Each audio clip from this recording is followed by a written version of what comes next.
Olá, sejam bem-vindos a este que é o episódio 9 de podcast do curso do Novo Testamento. O bloco dessa semana compreende Lucas capítulos 12 a 17 e João 11. Perto do fim do ministério mortal do Salvador Jesus Cristo, os fariseus e os escribas se queixavam da associação do Salvador com os publicanos e pecadores. Em resposta a essas queixas, Jesus ensinou as parábolas da ovelha perdida, da dracma perdida e do filho pródigo. Na maioria das situações, 99 em 100 seria considerado excelente, mas não quando esses números representam os filhos amados de Deus. Nesse caso, até mesmo uma única alma merece uma busca minuciosa e urgente até que venha a achá-la.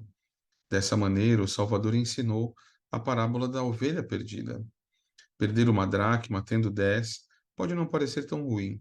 Porém, somente alguém que sabe o valor de uma dracma, que equivalia ao salário diário de um trabalhador, entenderá que uma vez perdida, valerá todo o esforço para encontrá-la e então, ao achá-la, poder desfrutar de uma alegria completa. Lucas registra ainda a parábola do filho pródigo e da alegria do pai ao receber de volta o seu filho, que havia se perdido, mas que, ao reconhecer os seus erros, busca o perdão e o amor de seu pai. Assim acontece com todos os filhos de Deus que se voltam a Ele em busca de seu perdão e de seu amor. O Pai Celestial e Jesus Cristo estão cientes do valor de cada pessoa e desejam que todos nós retornemos a eles.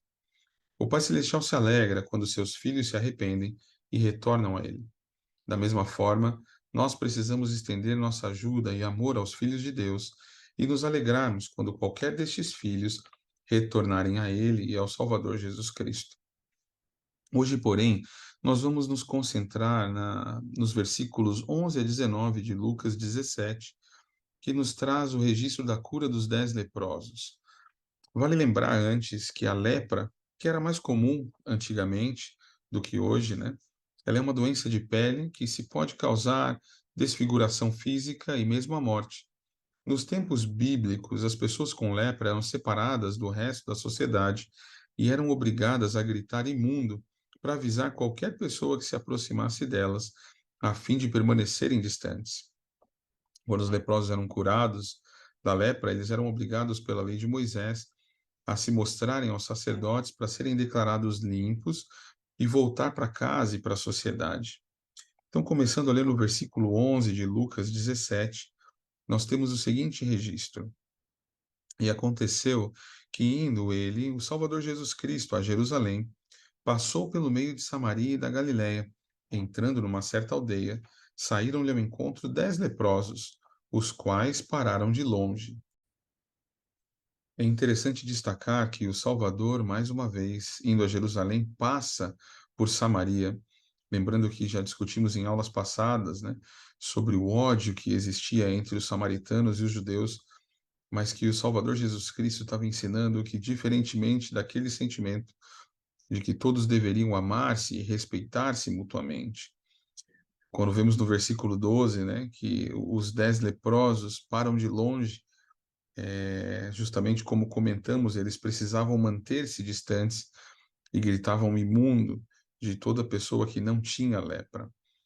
Então, o versículo 13 continua o seguinte: E levantaram a voz, dizendo: Jesus, mestre, tem misericórdia de nós.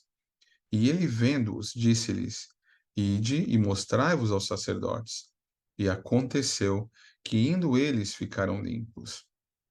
E aqui eu queria também parar um pouco para destacar um outro ponto. Eles rogam para que Cristo possa curá-los, para que tenha misericórdia deles. Mas olha que interessante, o Salvador no versículo 14 diz: Ide, mostrai-vos aos sacerdotes. Vale a gente lembrar, falamos agora há pouco, né, que quando os leprosos eram curados da lepra, então eles eram obrigados a irem aos sacerdotes para se mostrarem que estavam limpos e voltarem para a sociedade. Mas aqui o Salvador, antes de curá-los, diz: Ide e mostrai-vos aos sacerdotes. E sem dúvida que eles exerceram fé no Salvador, porque o registro continua dizendo que, e aconteceu que, indo eles, ficaram limpos. Então, ainda que eles não estavam limpos, acreditaram nas palavras de Cristo e agiram, indo sem duvidar de que poderiam ficar limpos, e eles ficam limpos no caminho, enquanto estão indo mostrar-se aos sacerdotes. Continuando no versículo 15, nós lemos: E um deles, vendo que estava são, voltou glorificando a Deus em alta voz, e caiu aos seus pés, com o rosto em terra, dando-lhe graças. E este era samaritano. E respondendo Jesus, disse: Não foram 10 os limpos? E onde estão os 9?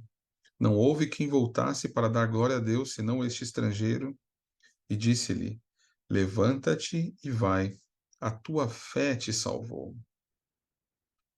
É interessante notar no versículo 19 que o Salvador não apenas o curou da lepra, mas aquele homem que retornou para agradecer, reconhecendo o Salvador por sua gratidão e reverenciando o Salvador, pôde ouvir do próprio Salvador as seguintes palavras: Vai, a tua fé te salvou.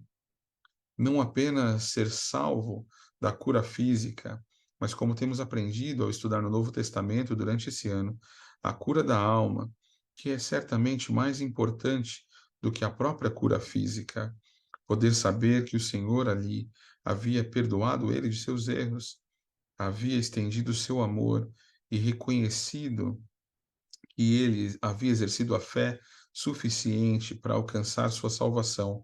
O Salvador então diz: Vai, a tua fé te salvou. Como a gratidão e a fé estão relacionadas e como elas ajudam você a perceber o amor e o poder de Deus e de Jesus Cristo em sua vida? Consegue pensar em como gratidão e fé se relacionam e nos permitem receber e sentir o amor e o poder de Deus e do próprio Salvador na nossa própria vida?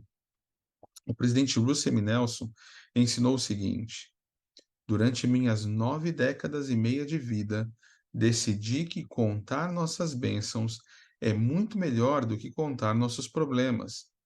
A despeito de nossa situação, demonstrar gratidão por nossos privilégios é um remédio espiritual duradouro e de ação rápida. Será que a gratidão nos poupa de sofrimentos, tristezas, pesares e dores? Não, mas ela ameniza nossos sentimentos. Elas nos proporcionam uma perspectiva maior do propósito e da alegria da vida. Decidi que contar nossas bênçãos é muito melhor do que contar nossos problemas. Quando contamos nossos problemas, isso pode enfraquecer nossa fé. Quando contamos nossas bênçãos, vemos as mãos de Deus em nossa vida e, sem dúvida, fortaleceremos nossa fé a fim de enfrentarmos as tristezas, pesares, dores, sofrimentos e desafios que possam apresentar-se diante de nós. É fácil ser gratos quando estamos livres dos desafios, porém o Senhor espera justamente que tenhamos a capacidade de reconhecer suas mãos em meio aos nossos maiores desafios, à medida em que expressamos sempre nossa gratidão a Ele. O presidente David John McKay ensinou: gratidão é mais do que agradecer. Agradecer é o início da gratidão. A gratidão é a conclusão do agradecimento. O agradecimento pode consistir em simples palavras. A gratidão é demonstrada em atitudes. Pense em como a gratidão tem afetado ou pode afetar a sua vida de forma positiva. E aí eu quero lançar um desafio aqui para você, para fazer ainda hoje ou durante essa semana. Eu quero convidá-lo a escrever uma carta ao Pai Celestial, expressando sua gratidão pelas bênçãos que ele lhes deu, especialmente por meio de seu Filho Jesus Cristo. Então, a ideia é você concentrar-se em todas as bênçãos que você tem recebido de Deus, quer seja pessoal ou para sua família, e escrever uma carta, como se estivesse enviando a Deus mesmo, externando sua gratidão por todas essas bênçãos que lhes foram concedidas. E depois guarde essa carta para que você possa recorrer a ela algumas vezes e ver as inúmeras bênçãos que Deus já tem concedido, pelas quais você já tem sido grato, e aumentar ainda mais a sua gratidão, sua fé e seu amor a Deus e ao Salvador Jesus Cristo. E deixo esse episódio de podcast em nome de Jesus Cristo. Amém. Não esqueça de registrar que você assistiu esse episódio, clicando no link na descrição, para que a gente possa registrar a sua frequência, tá bom? Muito obrigado, nos vemos em breve. Até mais. Tchau, tchau.